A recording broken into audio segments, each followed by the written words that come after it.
Venez à moi, vous qui peinez, vous qui ployez sous le fardeau, et moi je vous soulagerai. Vous dont on gère l'existence à coups de règles et de lois, vous dont on charge d'exigences en alourdissant le sabbat. Venez à moi, vous qui peinez, vous qui ployez sous le fardeau, et moi je vous soulagerai. Trouvez repos dans ma parole, en ne le cherchant plus ailleurs, et mettez-vous à mon école. Je suis doué, humble de cœur. Venez à moi, vous qui peinez, vous qui ployez sous le fardeau, et moi je vous soulagerai.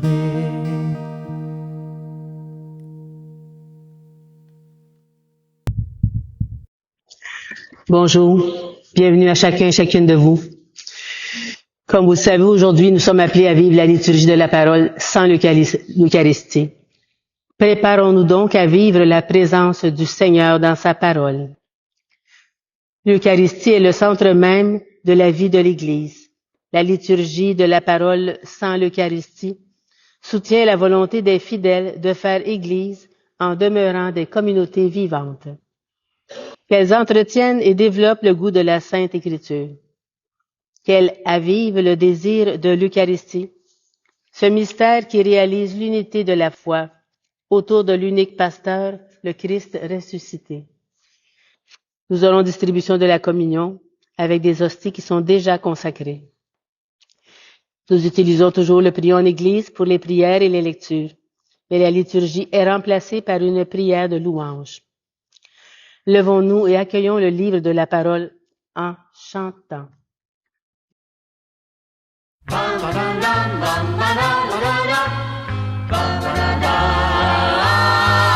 Avec toi, Seigneur, tous ensemble, nous voici joyeux et sûrs de ton amour. Tu nous as rassemblés dans la joie de ta présence, et c'est toi qui nous unis. C'est toi qui nous unis. Ton amour a fait de nous des frères. Tu es vivant au milieu de nous. Avec toi, Seigneur, tous ensemble, nous voici joyeux et sûrs de ton amour. Tu nous as rassemblés dans la joie de ta présence, et c'est toi qui nous unis. Les mains tendues vers toi, nous venons t'offrir le chant du monde. Tu es vivant au milieu de nous.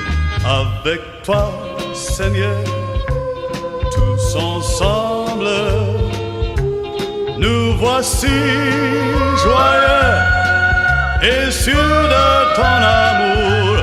Tu nous as rassemblés dans la joie de ta présence, et c'est toi qui nous unis. Venu à ton appel, nous voulons entendre ta parole. Tu es vivant au milieu de nous. Avec toi, Seigneur, tous ensemble, nous voici joyeux et sûr de ton amour, tu nous as rassemblés dans la joie de ta présence. Et c'est toi qui nous unis. Ô Christ ressuscité, nous chantons la vie que tu nous donnes. Tu es vivant au milieu de nous. Avec toi, Seigneur, tous ensemble, nous voici joyeux et sûrs de ton amour. Tu nous as rassemblés dans la joie de ta présence. Et c'est toi qui nous unis.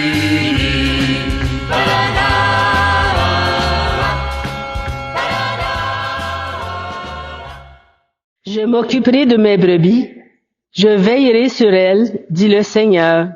Je susciterai à leur tête un seul berger, moi le Seigneur. Nous sommes rassemblés au nom du Père, du Fils et du Saint-Esprit. Amen. Ensemble pour la prière, accorde-nous, Dieu Tout-Puissant, tandis que nous célébrons la naissance au ciel de son enseignement, et de prendre toujours exemple par Jésus-Christ, ton Fils, notre Seigneur, qui vit et règne avec toi. Seigneur Jésus, envoyé par le Père pour guérir et sauver les humains, prends pitié de nous. Prends pitié de nous. Ô Christ, venu dans le monde, appelez tous les pécheresses et tous les pécheurs, prends pitié de nous. Prends pitié de nous. Seigneur, élevé dans la gloire du Père, où tu intercèdes pour nous, prends pitié de nous. Prends pitié de nous.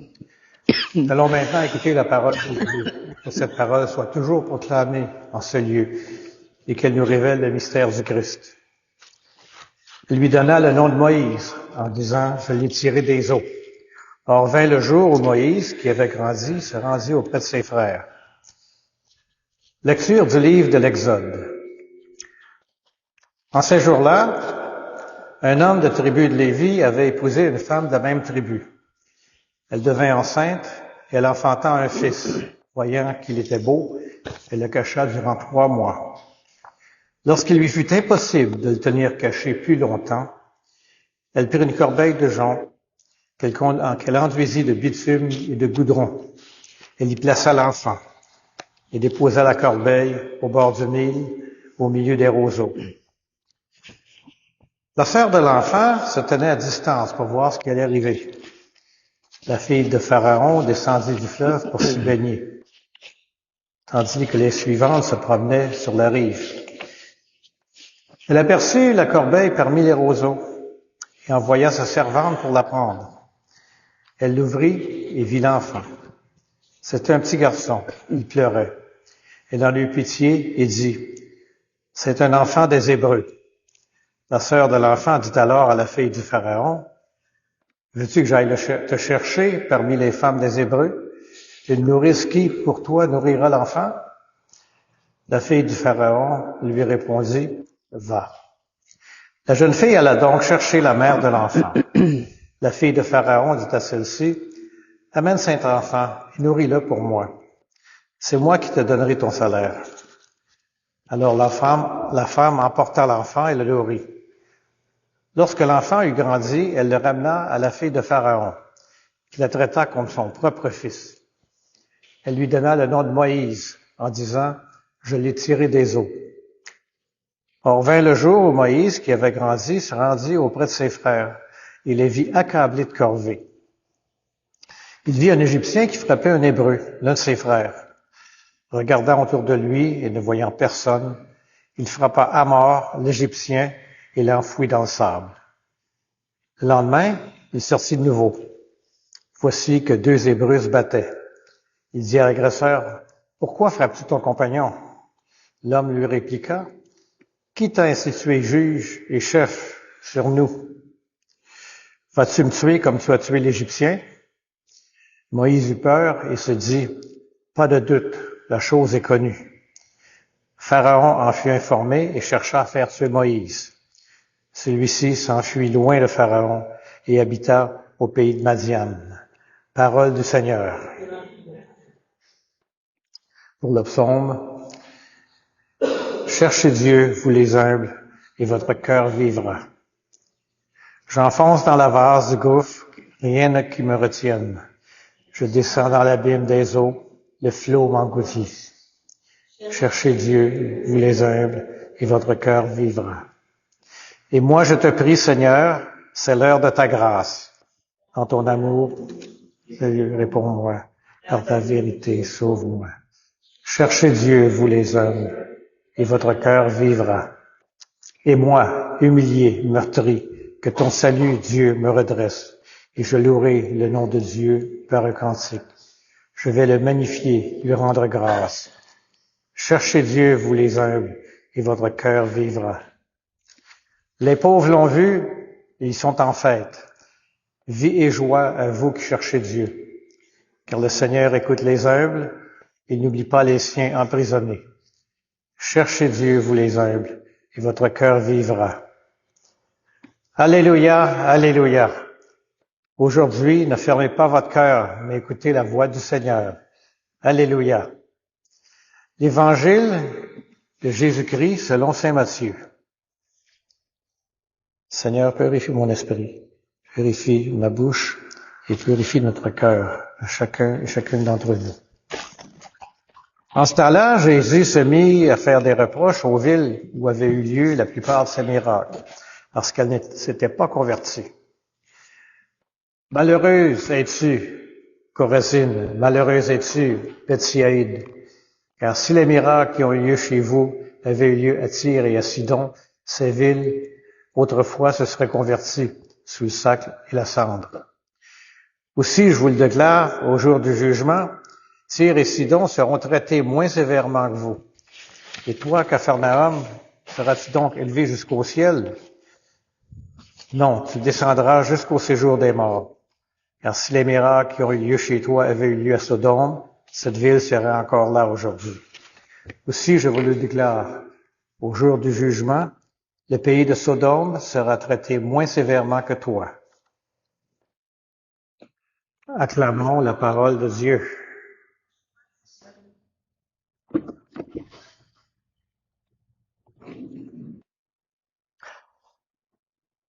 Alors, aujourd'hui, on se penche sur le passage de l'Évangile de saint Matthieu en relation avec l'Exode et le psaume. Ces textes, ça nous invite à réfléchir sur notre propre vie, notre foi, notre relation avec Dieu. Dans l'Évangile de Matthieu, Jésus réprimande les villes où il a accompli la plupart de ses miracles, parce qu'ils n'ont pas changé de comportement. Il dit, malheur à toi, Chorazine, malheur à toi, Bethsaïde. Car si les miracles accomplis chez vous l'avaient été à Tyr et à Sidon, il y a longtemps qu'elles se seraient répandues en prenant le sac et la cendre. Jésus exprime sa déception face à l'indifférence, l'incrédulité des habitants de ces villes. Ils ont vu les œuvres de Dieu, mais leur cœur est resté fermé. Alors, ce passage, ça nous interpelle directement. Combien de fois on a été témoin des bénédictions de Dieu dans notre vie, qu'on a continué à vivre comme si rien n'était? Combien de fois on a ignoré les signes de sa présence et de son amour? Jésus nous appelle à une véritable conversion, à ouvrir notre cœur et à changer notre vie en réponse à son amour. En relation avec ce passage, nous avons l'histoire de Moïse dans l'Exode. Moïse qui est sauvé des eaux par la fille de Pharaon, a grandi dans le palais royal. Mais un jour, il voit un Égyptien frapper un Hébreu. Dans un élan de justice, il tue l'Égyptien, puis il cache son corps dans le sable. Moïse a agi par impulsion. Il est aussi animé par un désir de justice, de libération pour son peuple. Cependant, il doit fuir l'Égypte et se réfugier à Madian. L'histoire de Moïse, ça nous montre que Dieu peut utiliser nos erreurs et nos faiblesses pour accomplir son plan. Moïse, malgré son acte impulsif, il est choisi par Dieu pour libérer les Israélites de l'esclavage. Et de même, Dieu peut transformer nos échecs et nos péchés en opportunités de croissance et de rédemption. Il nous appelle à reconnaître nos erreurs, à nous repentir et à nous laisser guider par lui. Et dans le psaume, c'est un cri de détresse et de confiance en Dieu. Le psalmiste se sent submergé par les eaux, moqué et rejeté par ses ennemis. Il crie à Dieu, « Sauve-moi, ô Dieu, car les eaux montent jusqu'à ma gorge. » Mais malgré la souffrance, il garde la foi et sa confiance en Dieu. « Moi, je te prie, Seigneur, au temps favorable, Dieu, par ton grand amour, réponds-moi par ta fidélité, sauve-moi. » Ce psaume, ça nous rappelle que même dans les moments de détresse et de désespoir, on peut se tourner vers Dieu avec confiance. Il entend nos cris, il est fidèle pour nous sauver. Notre foi s'est mise à l'épreuve, mais c'est dans ces moments de difficulté qu'on peut expérimenter la profondeur de l'amour et la fidélité de Dieu. Alors pour cette semaine, je vous invite à méditer sur quelques questions. Quels sont les signes de la présence de Dieu dans ma vie que j'ai pu ignorer ou négliger? Comment est-ce que je peux répondre à l'appel de Jésus à une véritable conversion et à un changement de vie?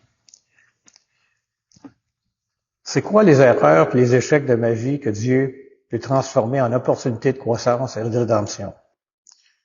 Et finalement, dans quel moment de détresse puis-je me tourner vers Dieu avec confiance, sachant qu'il entend mes cris et qu'il est fidèle pour me sauver? Alors, ce sont 4 questions. On peut en choisir une et y réfléchir cette semaine. Alors, que cette parole de Dieu nous guide et nous transforme, pour qu'on puisse vivre pleinement notre foi et témoigner de son amour autour de nous. Prenons un moment de silence pour laisser les textes de la parole de Dieu qu'on vient d'entendre faire écho dans nos vies personnelles.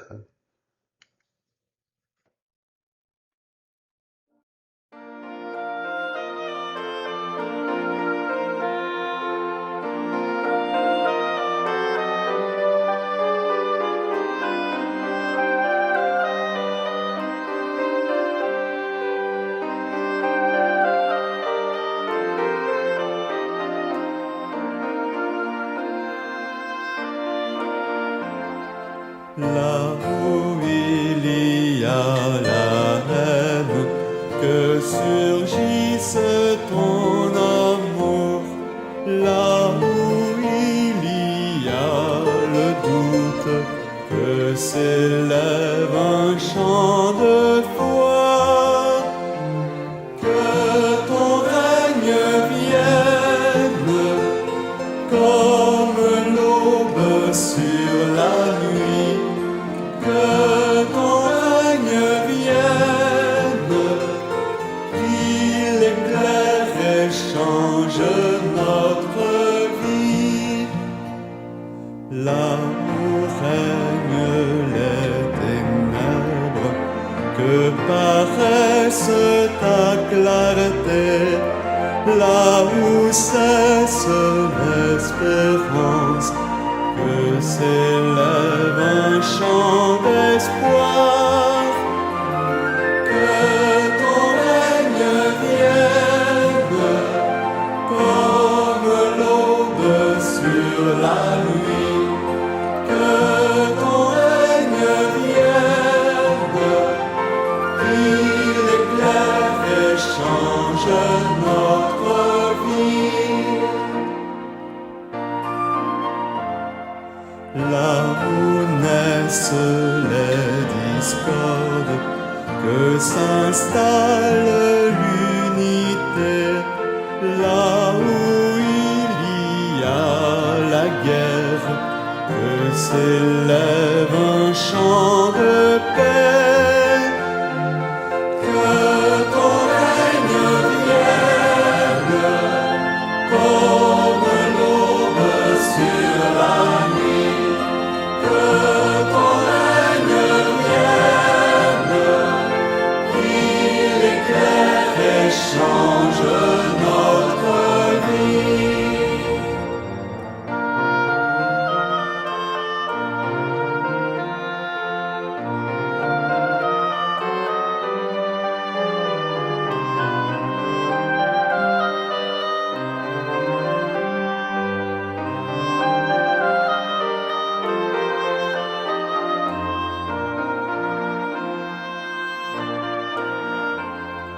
Là où il y a l'offense, que s'éveille le pardon, là où règne la tristesse, que s'élève un chant de joie, là où germe le mensonge, fait fleurir la vérité, là où siège l'injustice, que s'élève un chant d'amour. Que ton règne vienne, comme l'aube sur la nuit. Que ton règne vienne, qu'il éclaire et change notre vie. Que ton règne vienne, comme l'aube sur la nuit. Que ton règne vienne, qu'il éclaire et change notre vie.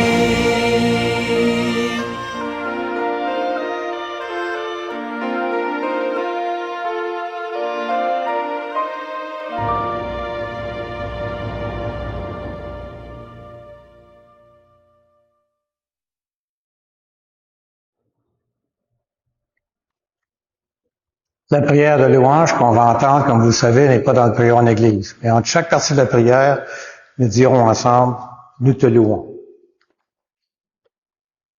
Dieu notre Père, nous te louons, nous te bénissons. Au matin du monde, dans le jardin de la Genèse, tu cherchais l'homme et la femme, honteux de leurs péchés.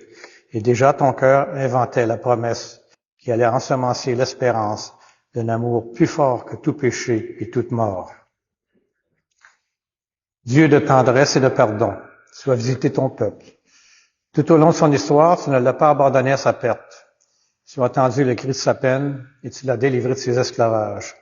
Tu l'appelles sans cesse pour lui prodiguer tendresse et amour. Dieu, riche d'amour, ce n'est pas assez pour ton cœur de père que ce peuple élu. Tu as voulu prodiguer à toute l'humanité la richesse de ton amour. Alors tu as visité ton peuple, penché sur Marie, ta créature. Tu attendais le oui de la foi qu'il associait à son œuvre de salut. Dieu de tendresse, tu nous as visités en Jésus, ton Fils bien-aimé. Il est venu nous convier au banquet du royaume. Il est venu chez nous pour que nous renaissions à la vie. Il est venu nous redire ta tendresse et révéler ton visage de Père. Dieu de vie, tu as relevé au matin de Pâques Jésus, ton Fils perdu dans la mort. Prince de la paix, il remet les péchés pour que tous les peuples chantent de joie tes merveilles. Dieu de fidélité, tu visites encore ton peuple aujourd'hui. Tu rassembles en un seul corps par la force de l'esprit des enfants dispersés.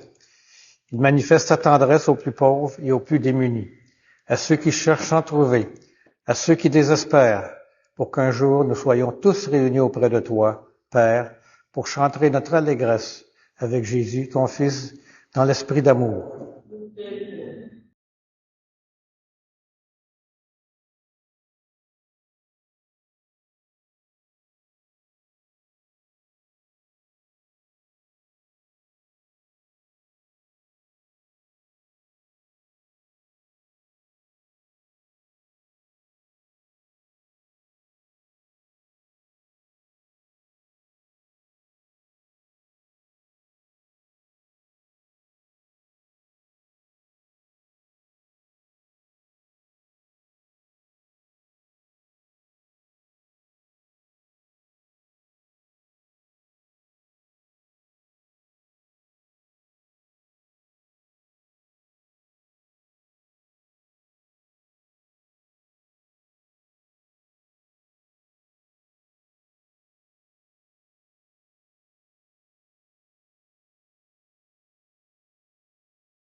Unis dans un même esprit, nous pouvons chanter avec confiance la prière que nous avons reçue du Sauveur.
Alors confirmons maintenant notre prière, la prière que Jésus nous a laissée, en échangeant un geste de paix entre nous.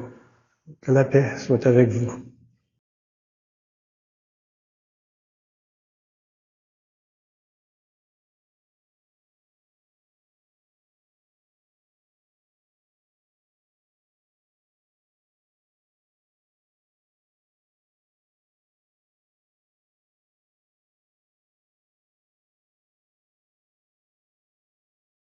Après avoir reçu la parole de Dieu avec foi, nous allons partager le corps du Christ.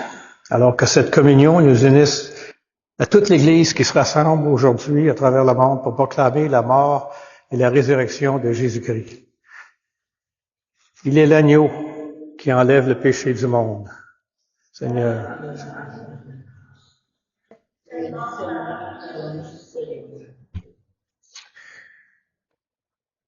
Pour l'ancienne de communion, heureux le serviteur que le maître, quand il arrivera, il frappera à la porte, trouvera en train de veiller.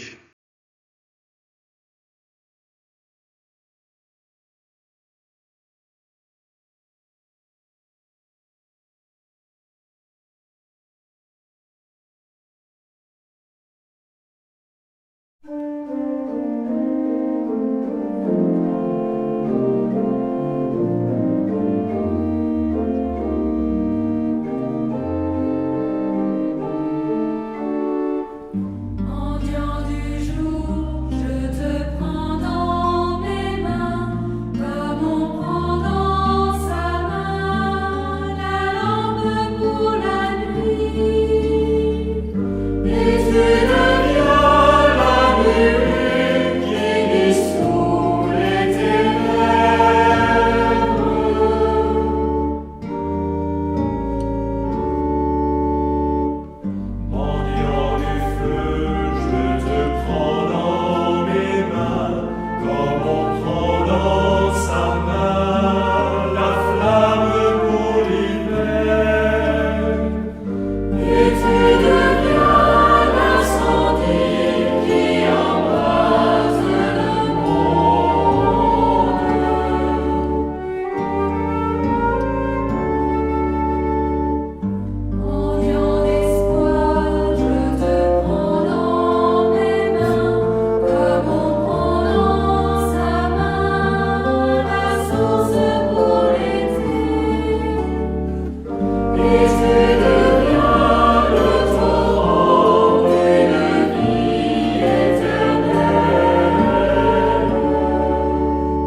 Prions.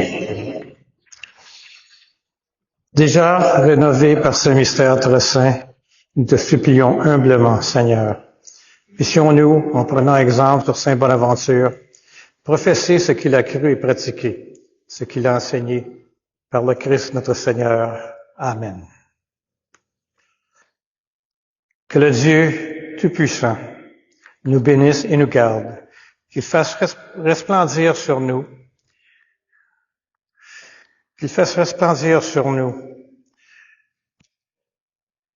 son visage et nous accorde sa grâce. Et que le Dieu Tout-Puissant vous bénisse, le Père, le Fils et le Saint-Esprit.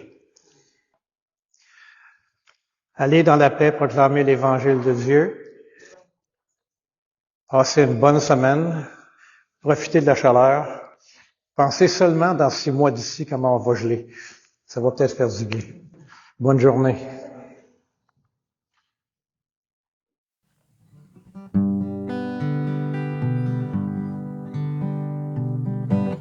Va plus loin,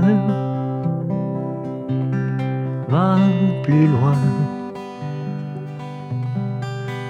Même si tu te crois arrivé, va plus loin, va plus loin. Le voyage est à peine commencé et la route est encore longue vers la fraternité et l'horizon de l'amitié.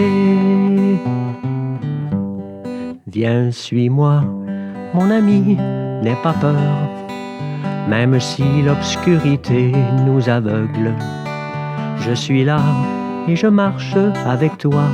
Ensemble nous irons, l'espoir au fond du cœur. Car au bout de nos peurs et au bout de nos peines, il y a la lumière tout au bout du chemin. Va plus loin, va plus loin.